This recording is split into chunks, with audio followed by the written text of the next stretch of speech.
ክብር ለኢየሱስ ይሁን።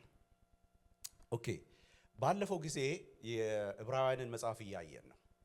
የዕብራውያንን መጽሐፍ እያየን ቁጥር 19 ድረስ አይተናል። በጣም የሚገርሙ ነገሮችን አይተናል። እግዚአብሔር ረድቶናል። በዚች ቤተክርስቲያን በእውነት የሚገርም ነገር እየተገለጠ ነው። የሚመጡት በዚህ መድረክ ላይ የሚተላለፉት ነገሮች በእውነት የእግዚአብሔር ልብ ያለባቸው ናቸው። የእግዚአብሔር ሐሳብ የታጨቁ ነገሮች ናቸው። እግዚአብሔር ሰዎችን እየሳለ ነው። በዚህ ቤተክርስቲያን ውስጥ በጣም አስደናቂ ነገሮችን እየገለጠ ነው እና በዚህ መጽሐፍም እያየን ካለነው ነገሮች አንዱ ይሄ ነው። እስከዚህኛው ምዕራፍ ድረስ አስደናቂ ነገሮች አይተናል።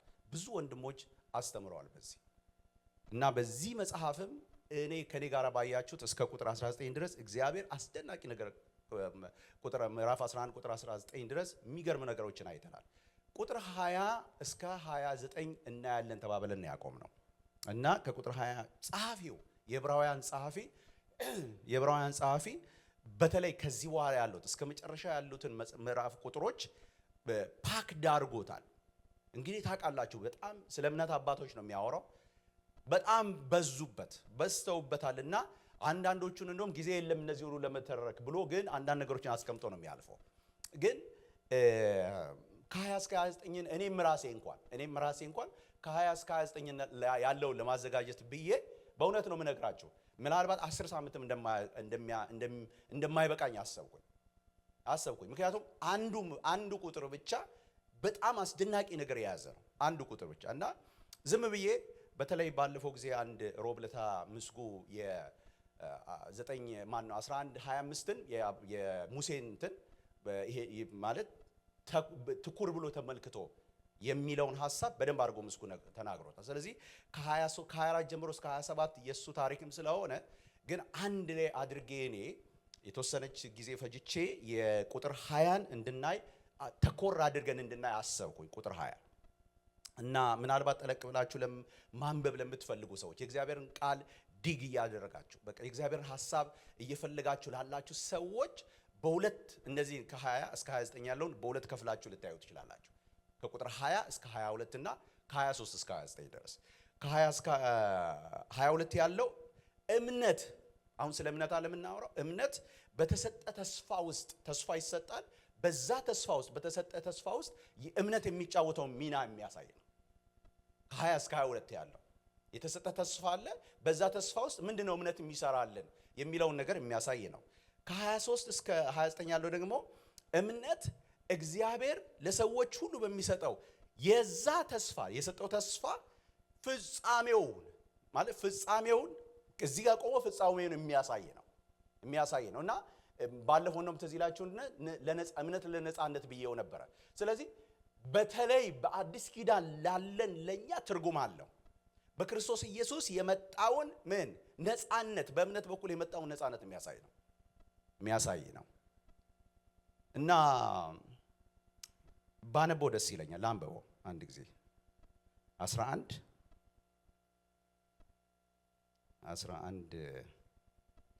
ከ20 ጀምሬ እስከ 29 ላንበበው። እኔ የምቆይባት 20 ነው ግን ሙሉ ላንበው። ይስሐቅ ሊመጣ ስላለው ነገር ያዕቆብንና ኤሳውን በእምነት ባረካቸው። ያዕቆብ ሲሞት በእምነት የዮሴፍን ልጆች እያንዳንዳቸውን ባረካቸው። በዘንጉም ጫፍ ተጠግቶ ሰገደ። ዮሴፍ ወደ ሞት ቀርቦ ሳለ በእምነት ስለ እስራኤል ልጆች መውጣት አስታወሰ፣ ስለ አጥንቱም አዘዛቸው። ሙሴ ከተወለደ በኋላ ወላጆቹ ያማረ ሕፃንን መሆኑን አይተው በእምነት 3 ወር ሸሸጉት፣ የንጉሥንም አዋጅ አልፈሩም። ሙሴ ካደገ በኋላ የፈርዖን ልጅ እንዳይባል በእምነት እምቢ አለ።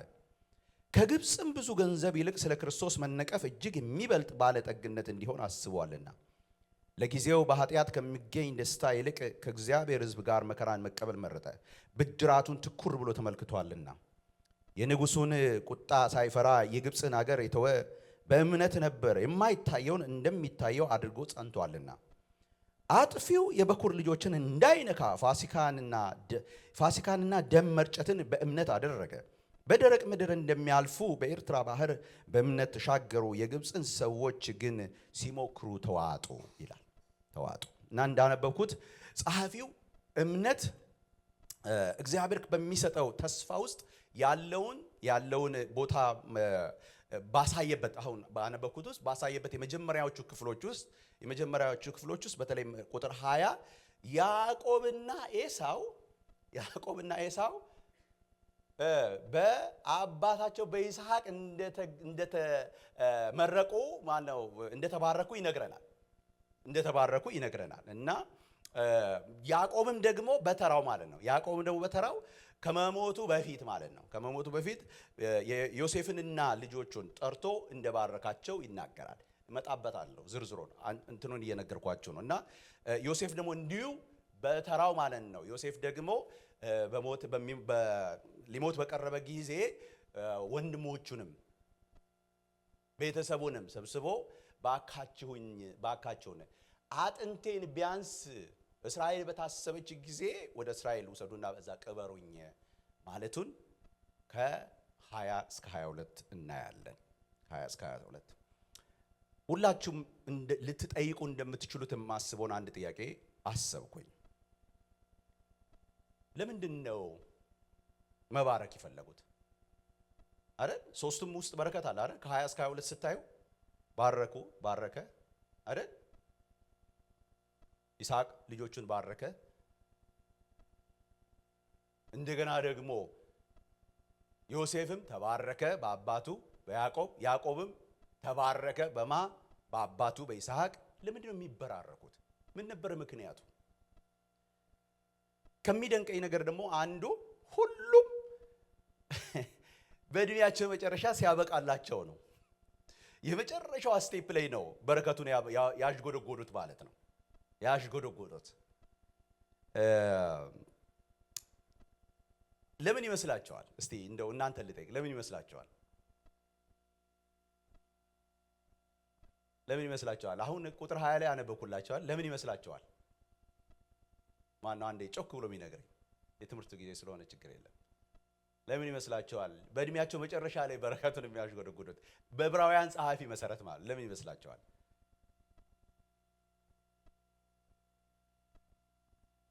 ሊመጣ ስላለው ነገር አይደል? ሊመጣ ስላለው ነገር ነው በሉ እስቲ። እየገባን ስንሄድ ይገባቸዋል ምን እያልኩ እንደሆነ። እንዴት ይሄ ነገር መጥቶ በአዲስ ኪዳን ውስጥ እንኳን እነ ጳውሎስን ያስጨነቀ እንደሆነ እናያለን። እነ ጳውሎስን የፈተነ ሐሳብ ነው ይሄ ሐሳብ ማነሳላችሁ። በጣም ሲሪየስ የሆነ የክርስትና አምድና መሰረት የሆነ አስተምሮ ነው። በጣም አስደናቂ ሚስጥር በውስጡ የያዘ ነው እና ይስሐቅ በ100 ዓመቱ ነበረ። ይስሐቅ 100 ዓመቱ ነበረ ሁለቱን ሲባርክ ማለት ነው። ምክንያቱም ታስታውሳላችሁ አይደል? በ60 ዓመቱ ነው ሁለቱ የተወለዱት አይደል? ያዕቆብና ኤሳው በ60 ዓመቱ የተወለዱት እና ይሄ እሱ ሊባርክ ማለት ምዕራፍ 27 ላይ በተለይ ያዕቆብ ያው ምስቺፍ አድርጎ የወሰደበት በረከቱን የወሰደበት ጊዜ ላይ ሊባርክ ቁጥር 26 ምክንያት 27 እና 26 ብዙ ልዩነት የላቸውም፣ የዓመታት ልዩነት የላቸውም እና 26 መጨረሻ ላይ ስትመለከቱ ኤሳው 40 ዓመቱ ነበረ አይደለም? ማነች የኬጢያዊቷን ዮዲትንና አንዷን ስሟን ማላስታውሰውን እሷን ባገባ ጊዜ አባቱንና እናቱ ርብቃን የምታናድድ የነበረች የምታበሳጭ የነበሩትን ሚስቶች ባገባ ጊዜ እድሜው 40 ነበር ይላል። ከዛ 27 ይቀጥላል ማለት ነው። ስለዚህ 40ና 60 ስትጨምሩ በ100 ዓመቱ እና በ100 ዓመቱ ሲባርክ ፈዞ ነበር አይኑ አይደለም የሚለው። ያዕቆብን እንኳን መለየት አልቻለም አይደል? ፈዞ ነበር ይላል እና ይስሐቅ ሲባርክ 100 ዓመቱ አካባቢ ነበር እና ያዕቆብንም እስራኤልን በባረከበት በረከቱ ዘፍጥረት ምዕራፍ 47 ላይ ታገኛላችሁ። በዚህ ጊዜ 147 ዓመቱ ነበር ይላል። ልክ እንደዚሁ እሱም የመጨረሻዎቹ የእድሜዎቹ ክልሎች ላይ ነበር ይሄንን በረከት ያደረገው እና የሱ ግን ይገርመኛል። የዮሴፍን ልጆች መጀመሪያ ዮሴፍን አምጣልኝ ልጆችን ካለ በኋላ ለበረከቱ ማለት ነው አምጣልኝ ካለ በኋላ ሊባርካቸው ይዞለት ሲመጣ እንደምታውቁት ምናሴ የመጀመሪያ ልጅ ነው። በሌጋል መንገድ የመጀመሪያ ልጅ ነው ምናሴ። ሁለተኛው ልጅ ኤፍሬም ይባላል እና ዮሴፍ ከያዕቆብ በረከትን እንዲቀበሉ እጆቹን አንስቶ የያዕቆብን እጆች በሁለቱ ልጆች እንደ ቀኙን በቀኙ በታላቁ በመናሴ ላይ ግራውን በትንሹ ላይ አድርጎ እያለ ያዕቆብን ቀየረው ይላል። ያዕቆብ ቀየረው። ለበኩሩ መሄድ የሚገባውን በረከት ለታናሹ አደረገ። የታናሹን በረከት ለበኩሩ አደረገ። እና በሚደንቃችሁ ሁኔታ ያዕቆብም የመጣው በዚህ አይነት ሁኔታ ነው። በደንብ ስሙኝ። ያ ይስሐቅ ብኩርናን በብኩርናው በኩል አይደለም የመጣው። ይስሐቅ እስማኤል ነበረ የብኩርናን በረከት ከአብርሃም መውሰድ የሚገባው። የወሰደው ማን ነው? ይስሐቅ። ከይስሐቅ የመጣውን በረከት ማን ነበር መውሰድ የሚገባው የነበረው? ኤሳው። የወሰደው ማን ነው? ያዕቆብ ያስተላለፈው በረከቱን ለማን ነው? ለኤፍሬም። ለምናሴ አላስተላለፈ። ታላቅ የሆነ ምስጢር ነው ወገኖች የምነግራችሁ። እግዚአብሔር የተስማማበት የሰውና የእግዚአብሔር ሐሳብ ሊስማማ የማይችልበት፣ ሰዎች ግን ምክንያታዊ የሆነ ሐሳብ ለእግዚአብሔር ሐሳብ እኔም እንዳረኩት እንደታገልኩት ይሄንን ክፍል ሳጠና ለእናንተም አቀርባለሁ ብዬ ሳስብ እንደታገልኩት የሚታገሉበት ሐሳብ፣ የእግዚአብሔር ሉዓላዊ ምርጫ፣ የእግዚአብሔር ሉዓላዊ ሐሳብ ከሰው ሐሳብ ጋር የሚጋጭበት፣ ሰዎች ግን እግዚአብሔርን ኢፍትሃዊ ላለማድረግ ሲሉ የሆነች ሐሳብ አምጥቶ ሰክተው እግዚአብሔርን ፍትሃዊ ለማድረግ የሚሞክሩበት ሐሳብ ነው። ታናሹ ከታላቁ ይልቅ እንዴት ይባረካል የሚባልበት ሐሳብ ማለት ነው። እና እምቢ አለ ያዕቆብ። ኢቭን ጠየቀው፣ ደግሞ ጠየቀው፣ እባክህን እጅህን አስተካክል ሲለው ነው። አዎ ያስከፋል፣ ዮሴፍን ያስከፋል። ዮሴፍ እንዲባረክ የፈለገው ታላቁ ነው። ያዕቆብ ግን አንድ የገባው ነገር አለ። ይሄንን ሲያደርግ የሰውን ሐሳብ ሳይሆን የሚያስተናግደው የማንን ሐሳብ ነው? የእግዚአብሔርን ሐሳብ ነው የሚያስተናግደው። የእግዚአብሔርን ሐሳብ ነው የሚያስተናግደው። እየመጣን እየገባን ስንሄድ ወገኖች የምታዩት ነገር በጣም አስደናቂ ነው። እግዚአብሔር አስደናቂ ነው። እንዴት አድርጎ እግዚአብሔር ይህንን አስደናቂ ወንጌል ወደኛ እንዳደረሰ ይሄ አርቀው አይተው አባቶች የተናገሩለት ያ በእምነት የገቡበት ምስጢር፣ ያዩት የተረዱት ምስጢር እንዴት ዛሬ በእኛን ዘንድ በታናናሾቹ ዘንድ በበኩራኑ ዘንድ ሳይሆን በታናናሾቹ እጅ እንዴት እንደገባ እነ ጳውሎስ ይሄንን እውነት አምነው ለመቀበል እንዴት እንደታገሉ እናያለን። ገና የእግዚአብሔርን ሉዓላዊ ምርጫ መቀበል አቅቷቸው ታግለው እንዴት አድርገው እንደተቀበሉ ገና እናያለን። እና ዮሴፍም እድል ደረሰው አይደል? ዮሴፍም እኮ ታስታውሳላችሁ የኢያሱን መጽሐፍ ባለፈው ጊዜ አካፍዬ ነበር እዚህ ምዕራፍ 24 ላይ። እና የዮሴፍም እንትን ሬሳ ሄዷል እኮ ወደ እስራኤል ገባ እና የእስራኤል ልጆች ቀበሩት፣ በምድሪቱ ቀበሩት። እና የተስፋ ፍጻሜ አጥንቱ አግኝቷል። ገብቷቸዋል? አርቆ አስበው። ምክንያቱም ይኸውላችሁ ዮሴፍ ብቻውን ይቀር ነበረ። ልጆቹ በግብፅ ነው የተወለዱት። ግን እንደሚወጡ ያውቅ ነበረ። ለምን ካላችሁኝ የያዕቆብ በረከት በላያቸው ላይ አለ። እንደሚወጡ ያውቃል። ለዚህ ነው ብቻውን እንዳይቀር እንደሚሞት እዛ ያውቃል። ግን ምን አለ? ባካችሁ አጥንቴን ውሰዱና ከሕዝቤ ጋራ በእስራኤል በተስፋይቱ ምድር ቅበሩልኝ አጥንቴን አለ። ወሰዱለት። ደስ ይለኛል። ይሄንን በእውነት እነ እግዚአብሔር ይባርካቸው።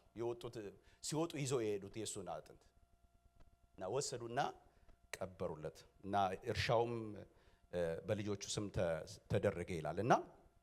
እና ይሄ በኩርን የሚያልፈው በረከት በኩሩን የሚያልፈው በረከት ዝም ብሎ በሰው ሐሳብ የታሰበ ነው ብዬ አላምንም።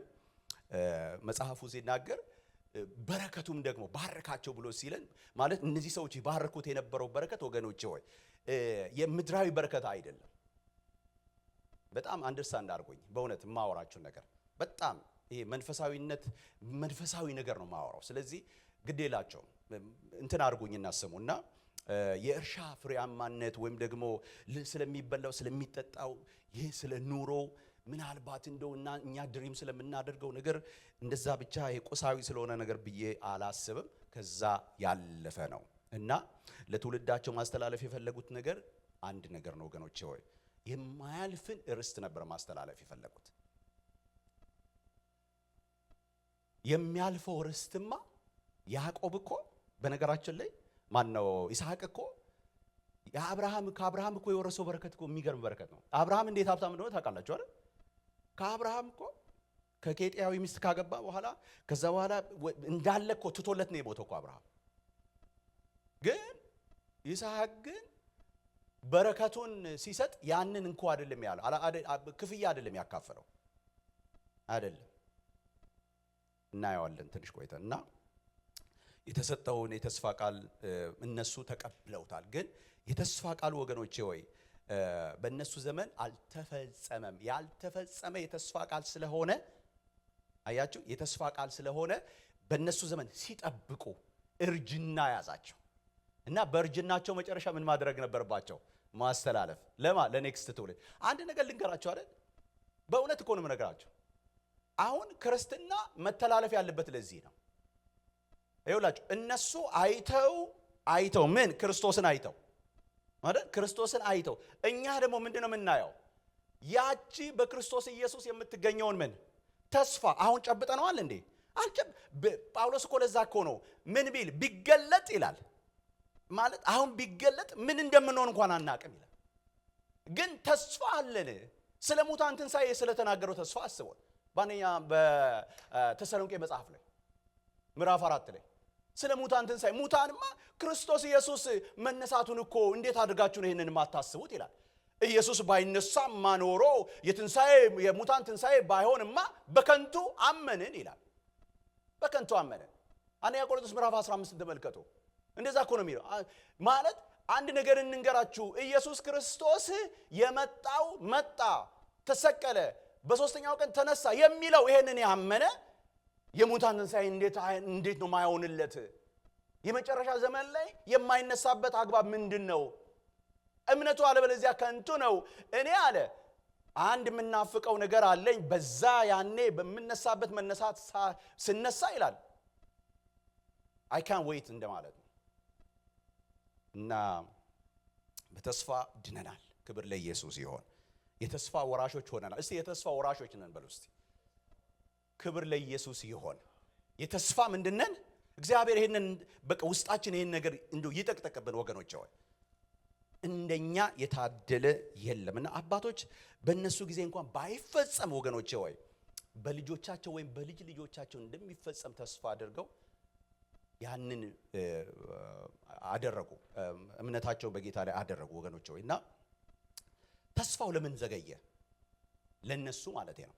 ለምንድን ነው በሽምግልናቸው ድረስ ተጠብቆ በቃ እየጠበቁ እንደማይሆን ሲያውቁ እያስተላለፉ ለምን ሄዱ? ለምን ዘገየ? መጽሐፉ ይነግረናል። መጽሐፉ ግልጥ አድርጎ ነው የሚነግረን። የትኛው መጽሐፍ እያጠናን ያለ ነው?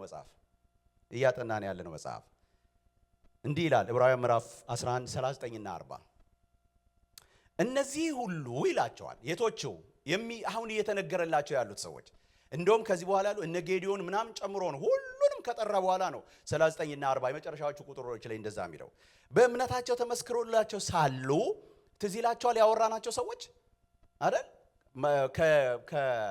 ማን ነበር የጀመርነው? ከነ አቤል ነበር የጀመረው አለ። ከነ ቃየል ነው የጀመርነው። ከዛስ እነ ኖህን አንስተናል፣ እነ ማቱሳላ አንስተናል፣ ሌሎችንም አንስተናል፣ እነ አብርሃም ገብተናል። እነዚህ ሰዎች ሁሉ ያዩት ማለት ነው። እነዚህ ሰዎች ሁሉ በእምነታቸው ተመስክሮላቸው ሳሉ የተሰጠውን የተስፋ ቃል አላገኘውም። ያለ እኛ በሉ እስቲ ምን እንዳይሆኑ? ፍጹማን እንዳይሆኑ።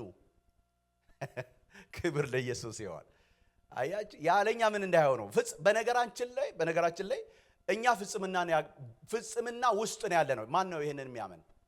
ፍጽምና ውስጥ ነው ያለውት የሚል ፍጽምና እኛ እኮ በተፈጸመ ነገር ውስጥ እኮ ነው ያለ ነው። አያችሁ እነሱ የጠበቁት ምንድን ነው? ክርስቶስን እኮ ነው ያዩት አይደለም? ክርስቶስን አስቀድመው በእምነት የሚመጣውን እግዚአብሔር ለሰው ልጆች ሁሉ የሚሰጠውን ተስፋ በርቀት አዩ፣ ተሳለሙት፣ አላገኙትም እነሱ። ተሳለሙት። ግን ምን ሆነ? ከዛስ ክርስቶስ ኢየሱስ በእኛ ጊዜ አሁን ባለንበት በዚህ ምን አለ? መጣ። ክብር ለኢየሱስ ይሁን። የተስፋ ፍጻሜ እና እኛም እዚህ ላይ ነው ትንሽ ረገጥ አድርገን የምናየው። ምስኩ የሰዓቴን አላረክልኝም ዛሬ። የዚህ መጽሐፍን ልብ ማለት የምዕራፍ 11ን ልብ ለማግኘት ወገኖቼ ሆይ የምዕራፍ 11ን ልብ ለማግኘት ቁጥር 20ን ለማግኘት ማለት ነው የያዕቆብንና የኤሳውን በአባታቸው በይስሐቅ መባረክ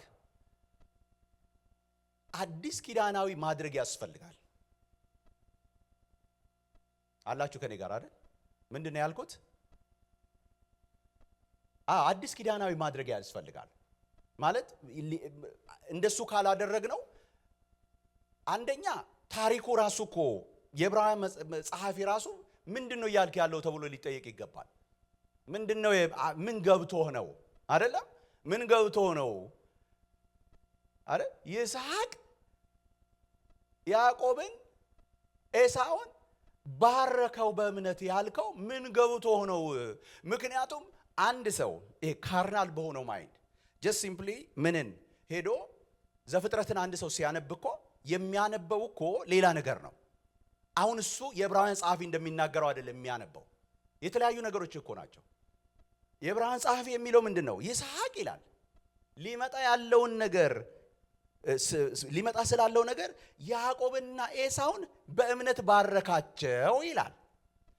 በእውነት በረከቱ ጋር ግን ሄዳችሁ ዘፍጥረት ላይ ሄዳችሁ የዘፍጥረትን መጽሐፍ ቁጭ ብላችሁ ስታነቡ ኤሳው ሁለት ማለት የሚገባው ሰው የሚገባውን በረከት አግኝቷል ብላችሁ ታስባላችሁ?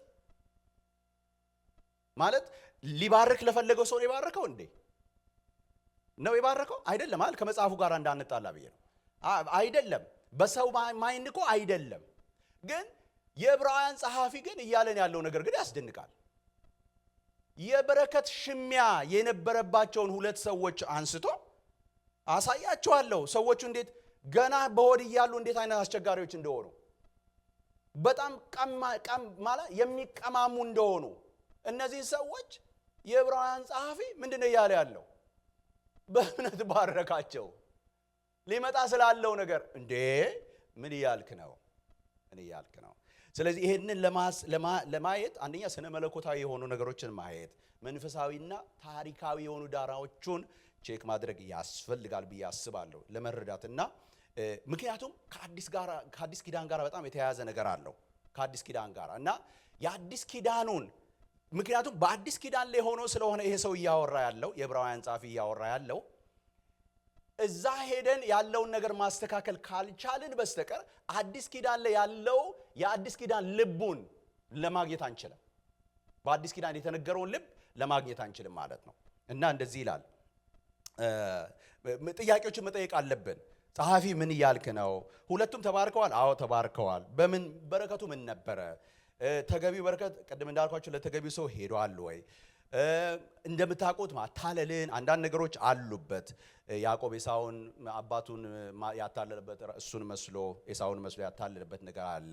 ይሄ በእግዚአብሔር አይን ፍትሃዊ እንዴት ሆነ ማለት 11 ላይ መጥቶ ይሄ የዕብራውያን ጸሐፊ እሱ ይስሐቅ እግዚአብሔር የፈለገውን ነው ያደረገው የሚለን ከሆነ በእግዚአብሔር አይን እንዴት የያዕቆብ ምስቼፍ ወይ ነው ያዕቆብ ማጭበርበሩና በኩርና መውሰዱ እንዴት ፍትሃዊ ተደርጎ ታየ?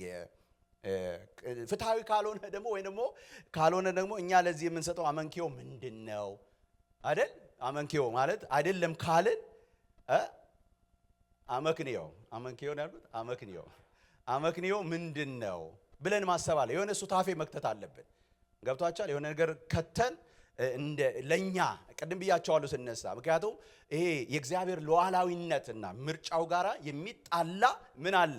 ሰውነት ባህሪ አለ እና ሁለቱንም ነው ማሳያቸው። አንዱንም በዚህ በኩል ደግፌ አንዱንም በዚህ በኩል አደርግና አሳያቸዋለሁ። ግን እናንተ እንትን እንድትሉ ማለት ነው። ምርጫውን እናንተ ሳትቸገሩ እንድትወስዱ ማለት ነውና ጸሐፊው ምን እያለን ነው? እንግባ አይደል ወደዚህ። ጸሐፊው ምን እያለን ነው? ጸሐፊው ማያለ ያለው በእምነት ባረካቸው ነው። የመጀመሪያ የምታገኙት ምንድነው? በእምነት ባረካቸው። ይስሐቅ ልጆችን የባረከበትን የተወሰኑ ነገሮችን ማየት ብናስብ እንግዲህ በረከት የምንድን ነው? የመጀመሪያ በእስራኤል ታሪካዊ ዳራው ማለት ነው። የመጀመሪያ በረከትን የሚወስደው ማን ነው? ታላቅ ነው አይደል? በኩር ነው የሚወስደው። ከበኩር ውጭ ተደርጎ አያውቅም። እንግዲህ እዚህ ጋር ሲጀምር ነው ማለት ነው። አሁን እዚህ ጋር ነው አሁን ጥሉ እየመጣ ያለው እዚህ ጋር ነው ያለውና እኔ የዕብራውያን ጸሐፊ እስቲ አንድ አዲስ ነገር በነገራችን ላይ የሚጽፍላቸው እኮ ለዕብራውያን ነው አይደል? ይሄን መጽሐፍ የሚጽፍላቸው ለማን ነው? ከነ መጠሪያው ምንድን ነው? ዕብራውያን መጽሐፍ ነው አይደል? ለዕብራውያን ነው። ዕብራውያን እስራኤላውያን ናቸው አይደል? እስራኤላውያን ይኸውላችሁ እነዚህን ሁሉ ታሪክ ሲነግራቸው ለምሳሌ ይስሐቅን የማያውቅ አይሁዳዊ የለም። ጳውሎስን የሚያውቁት አሁን ወደ አይሁድ ብትሄዱ ጳውሎስን የሚያውቁት የእግዚአብሔርን ሐሳብ ማለት አዲስ ኪዳን የሚባል ነገር ያመጣ አንድ ኑፋቄ ነው ብለው ነው የሚያውቁት ጳውሎስን። እነ ይስሐቅን እና አብርሃምን ግን እነዚህ ሰዎች እንደ አይናቸው ብሌን የሚያዩቸው የታሪካቸው መጀመሪያ ናቸው። እነዚህ ሰዎች አለማወቅ አይችሉም። በአዲስ ኪዳን ያለውን ነገር ላያውቁ ይችላሉ።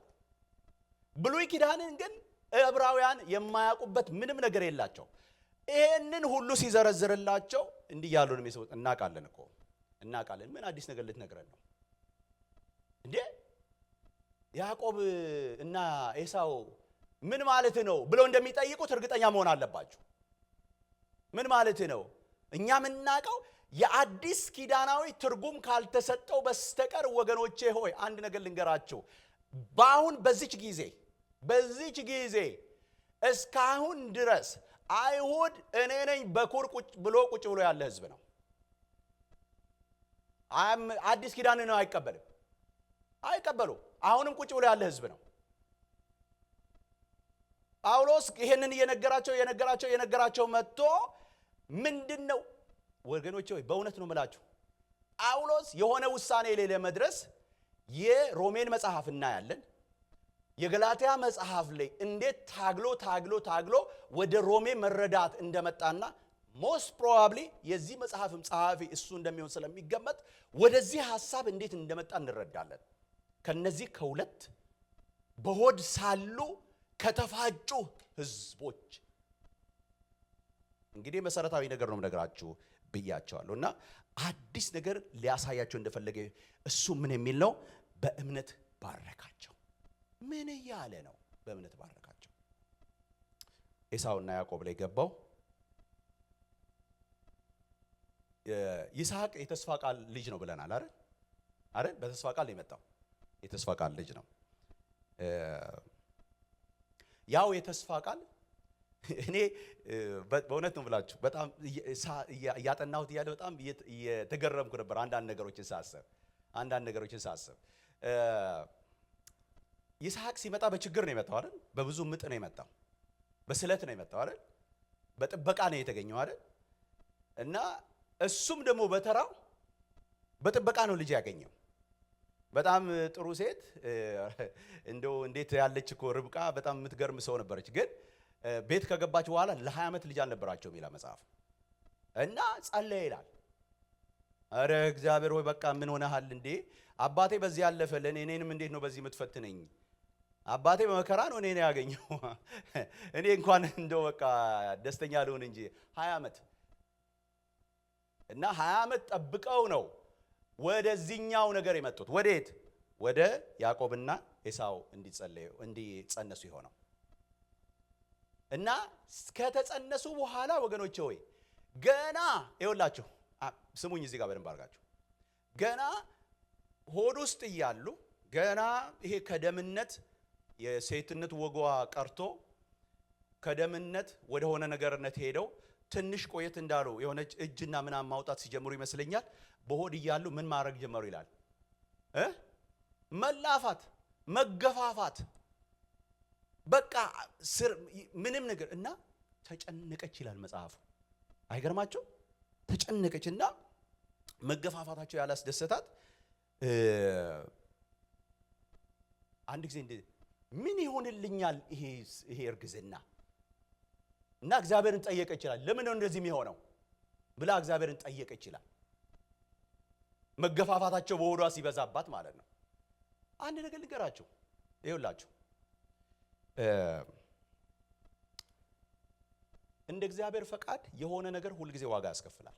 በዚህው አንድ ነገር ልንገራችሁ ብዬ ነው። ይኸውላችሁ የእግዚአብሔር ይኸውላችሁ አንድ ነገር ቶሎ የሚሆኑ ነገሮች ብዙ ጊዜ ኮመን የሆኑ በየቦታ የሚሆኑ ነገሮች በጣም እርግጠኛ መሆነው ተመሳሳይ ነገሮች እንኳን ቢሆኑ በጣም ቶሎ የሚሆኑ ነገሮች ከሆኑ ወገኖች አንድ ነገር ልንገራችሁ፣ ሜቢ የእግዚአብሔር ሐሳብ በዛ ነገር ውስጥ የለም ብዬ አስባለሁ። ነገር ግን አንዳንድ ነገሮች ለሌላው ቀላል የሆኑ ነገሮች እናንተ ጋር ጊዜ ሲፈጁ ጠርጥሩ። ምክንያቱም በዛ ነገር ውስጥ የእግዚአብሔር አጀንዳ ሊኖርበት እንደሚችል አስቡ እና አጀንዳ ያለበት ይስሐቅ ዘገየ፣ አጀንዳ ያለበት ያዕቆብና ወንድሙ ዘገዩ እና በምጥ የመጡ ሰዎች ናቸው። እና እግዚአብሔር መለሰላትና እንደዚህ አለ። እሱን ላንብብላችሁና ትንሽ እንትን አድርጌ ኔክስት ዊክ እንቀጥላለን። ክብር ለኢየሱስ ይሁን። አሜን በሉ። አሜን በሉ። እስቲ አላችሁ አይደል? ምን ነበር ያታገላቸው? 25 23 ላይ እንይ እስቲ። እና እንግዲህ የነገራቸው መጀመሪያ እዚህ ጋር ነው። በደንብ እንትን ስጡኝና ስሙ። እንደዚህ ይላል እና እግዚአብሔርም አላት እንዲህ አለች እሷ ልጆቿም ቁጥር 22 ጀምሮ ይላንበው። ልጆቿም በሆዷ ውስጥ ይገፋፉ ነበር። እርሷም እንዲህ ከሆነ ይህ ለኔ ምኔ ነው አለች። ከእግዚአብሔርም ትጠይቅ ዘንድ ሄደች። እግዚአብሔርም አላት ሁለት ወገኖች በማህፀንሽ ይሆናሉ ናቸው፣ ሁለቱም ሕዝብ ከሆድሽ ይከፈላሉ፣ ሕዝብም ከሕዝብ ይበረታል፣ ታላቁም ለታናሹ ምን ይላል? ምን ይላል? ይገዛል። ዋው! አይገርማችሁ? የእግዚአብሔር ሉዓላዊ ዕውቀት የሚጀምረው እዚህ ጋር ነው። እኛ ቅድም እንዳልኳችሁ ሱታፌ እንሰጣለን፣ ትንሽ የሆነ ነገር እንትን እናደርጋለን፣ የኛ አይምሮ እንዲችለው አድርገን ማለት ነው። ይሄንን ሐሳብ አሁን የምንቀጥለውን ከዚህ በኋላ ኔክስት ዊክ የምንቀጥለውን ሐሳብ መቀበል የሚችል አይምሮ እንዲኖረን ማለት ነው።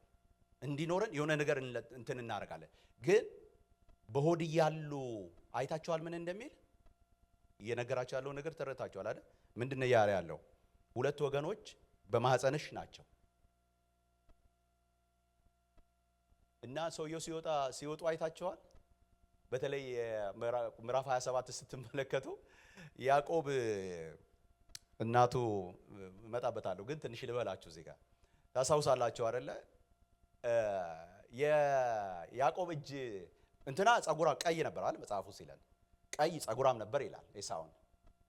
ያዕቆብሳ ከኋላ የወጣ ነው አይደል? በደንብ እየሰማችሁኝ ነው? ከኔ ጋር ናቸው? ከኋላ ነው የወጣው እሱ አይደል? ምን ይዞ ነው የወጣው? ሲወጣ እግር ይዞ ነው የወጣው። እና 27 ላይ አንብባችሁ ከተደነቃችሁ ከኔ ጋር ትደነቃላችሁ። 27 ላይ ታስታውሱ እንደሆነ በረከቱን በተቀበለ ጊዜ፣ በነገራችን ላይ ሰው ትንሽ ያዕቆብን የሆነ እንትን ሊለው ይችላል። እኔ በጣም የሚደንቀኝ ሰው ነው። ይኸውላችሁ እንደ ኤሳው ያሉ በረከታቸውን ወይም ደግሞ እግዚአብሔር የሰጣቸውን እድል በየሜዳ የሚጥሉ አሉ። እንደ ያዕቆብ ያሉ ደግሞ ያንን የወደቀውን ነገር ለማንሳት የሚጥሉ ሰዎች አሉ። እና ልክ ያንን እናትየው ተጠራጥራ ረብቃ ምንድን ነበር ያደረገችው? እሱን ተወደው ነበር ይላል። ይስሐቅ ደግሞ ያዕቆብን ኤሳውን ይወድ ነበር ይላል። እና ግባ ብላ ምግቡን ከሰራ በኋላ በረከቱን ተቀበለ ያለች ጊዜ ስናች አድርግ ከሱ ያለችው ጊዜ ታስታውሳላችሁ። ሲገባ እሷ የበግ እንትን ሰጠችው ይላል። በነገራችን ላይ ሽታውን ነው ከዛ የወሰደው ይስሐቅ። ሽታውን ነው የወሰደው፣ አልነካውም። እሷ ቢነካው ብላ አስባ ነው የነካው። ግን ምኑን ነው ይላል መጽሐፉ ሲናገር? እጁን ነው ይላል። እጁ ግን እንደማን ነበር ይላል? አንብባችኋል? እጁ እንደማን ነበር ይላል? እንደ ኤሳው ጠጉራም ነበር ይላል። እና ሲመስለኝ ያዕቆብ እርግዝና 3 ዓመት ምናምን ቢሆን ኖሮ ጸጉራም ሆኖ ነበር የሚወጣው እንደ ኤሳው። በሆድ እያለ ይዞት አይደል የወጣው? በሆድ እያለ ዘመኑን ሙሉ የያዘው ይመስለኛልና ልክ እንደ ያዕቆብ ገላ በእጁ ላይ የመጣ ይመስለኛል ጸጉርነት። ገብቷችኋል እያልኩ ያለሁት ነገር? ያዕቆብ የሚለቅሰው አልነበረም። ያዕቆብ ላየው ነበር ነገር ሟች። አይታችኋል እኮ አልባርክም አለ በምናሴና በኤፍሬም ላይ አድርጎ አልቀይርም አለ። ላየው ነገር ሟች የሆነ ሰው ነው። ያኛውን ደግሞ እናያለን እንዴት አይነት ተሊላ ሰው እንደሆነ። ተሊላ የሆነ ሰው በቃ ምንም እግዚአብሔር የሰጠው ነገር የማይገባው፣ እግዚአብሔር ያደረገው ብኩርና ምን እንደሆነ የማይገባው አስደናቂ ሰው። እንደዚህ ከመሆን እግዚአብሔር ይሰውራችሁ። በእውነት እግዚአብሔር ይሰውረን ወገኖች። እግዚአብሔር የሰጠንን ነገር ካለማወቅ እግዚአብሔር ይሰውረን። እስቲ አሜን በሉኝ። በእውነት እንዴት ሰው በኩርናን ይተዋል? በኩርናን በሽታ ሸተተኝ ብለህ እንዴት ትተዋል? ሸተተኝ ብለህ እኔ ልሞት ነው ሽታው ገደለኝ። ምስር ቀይ፣ ሰውየው ቀይ ነው በራሱ ቀይ ይወዳል። ችግር አለበት። በቃ ብኩርናን ከቀይ ምስር ወጥ ጋራ የሚያወዳድር ትልል ያለ ሰውዬ ተሊላ ነው የሚባለው። ተሊላ ማለት ጥሩ ነገር ነው እንዴ? ተላላ። እኔ ምን ሆኛል? አማርኛው እየጠፋኝ ነው። በቃ ተላላ ሰው ነው። እግዚአብሔር ይገስጸው በእውነት በጣም ብኩርና። ወገኖች እግዚአብሔር የሰጠን ነገር ገብቶናል? ግን ገብቶናል ወይ? በየሜዳ የምንጥላቸው ነገሮች ምን ይሆነው? እግዚአብሔር ምሕረት ያድርግልን። እግዚአብሔር የጣልነውን ነገር እንድናነሳ እግዚአብሔር ይርዳን። እየጨረስኩ ነው፣ ጨርሻለሁ። እግዚአብሔር ይርዳን በእውነት በየሜዳ እንዳንጥል እግዚአብሔር ይርዳን። እኔ አንድ ነገር ልንገራችሁ አይደል? እችን ብዬ ለዛሬ ማለት ነው ዛሬ እችን ብዬ እናበቃለን። ምናልባት ኔክስት ዊክ እንደዚህ እናደርጋለን። ቀደም ብላችሁ ነው። ስለዚህ ምስኩዬ ቀደም ብለን መተን እንትንም የአርብ ያታውቃል። ብዙ ሰው ከስራም ከምንም ደክሞን ስለምንመጣ ትምህርት ላይ ትንሽ እንትን ሊሆን ይችላል። ስለዚህ ቀደም ብለን መተን ከዛ ቀደም ብለን ትምህርቱን አድርገን ከዛ እንደገና ጸሎትም አድርገን ከዛ አምልኮም እንደገና ሁለተኛ አድርገን ምናምን አጠር አድርገን ማለት ነው እንትን እንዲሆን ማለት ነው። ትንሽ እንዲሆን ማለት ክብር ለኢየሱስ ይሁን። እስቲ አሜን በሉ። ክብር ለኢየሱስ ይሁን። እስቲ አሜን በሉ እንደገና። ሃሌሉያ። እና አንድ ነገር ልንገራችሁ በእውነት ጊዜ እግዚአብሔርን በጣም አሁን ማለት ነው አሁን በዚህ ዘመን የምደሰትበት ያህል ደስታ መቼም ኖሮኛ አያውቅም። መቼም በጣም እግዚአብሔር ይመስገን ባለፍኩባቸው ጊዜያቶች ለጥቂት ጊዜ ቢሆን በጣም ብዙ ነገር አይቻለሁ። ጥሩ ነገር የሚባል ነገር አይቻለሁኝ። ግን በጣም የሚያስደስተኝ ነገር ጌታን ሳገለግል ነው።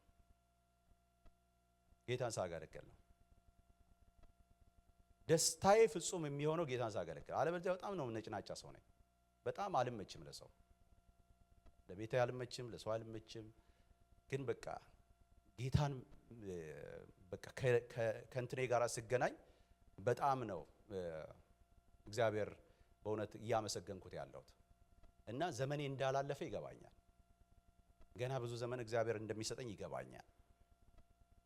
የባከነ ዘመን እንደሌለኝ ይገባኛል።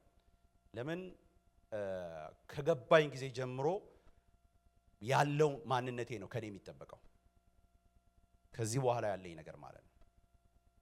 እና ወገኖቼ ሆይ አንድ ነገር ልንገራችሁ፣ እግዚአብሔር የሰጠንን ነገር የጣልን ሰዎች ቶሎ ወደ እግዚአብሔር ሐሳብ እንመለስ። መልእክቴ በዛሬዋ መግቢያ ልክ ዳይቭ እንደገባ ነው ዛሬ የገባ ነው። ገና በዛሬዋ አጭር መግቢያዬ ያልኳችሁ እግዚአብሔር የሰጠንን ነገር እኛ ግን ያቃለልነው ነገር ዛሬ እናንሳ። እድሜ የሄደ የሚመስለን አልሄደም። ይበቃል። ቶሎ ብለን አሁን ከጀመርን ይበቃል። እየገባችሁ ነው የምናገረው ነገር? እግዚአብሔር የሰጠሽን ብኩርና እግዚአብሔር የሰጠህን ብኩርና አንሳ። በቃ እግዚአብሔር በሰጠህ ነገር በቃ ታማኝ እንሆን። በእውነት በጊዜ ታማኝ እንሆን፣ በህብረት ታማኝ እንሆን። የእግዚአብሔርን ቃል በማንበብ ከወንድሞች ጋር ከእህቶች ጋር ህብረት በማድረግ ታማኝ ነው። በቃ በእግዚአብሔር ፊት የሚያስደስተውን ነገር መልካሙን ስራ ለማድረግ በክርስቶስ ኢየሱስ ተፈጠረን አይደል? ዳግም ተፈጠረን። ያንን እግዚአብሔር ሪኳየር ያደረገንን ህይወት ለመኖር እንጀምር። ምን ችግር አለው? ዛሬ በእውነት ዛሬ የጣልኩትን ነገር አነሳለሁ የሚል አለ ከኔ ጋር አለ ወይ? ቆመን እንጸልይ። በእውነት የጣልኩትን ነገር አነሳለሁ። ምን ይሆን የጣልኩት ነገር? ምን ይሆን የጣልኩት ነገር?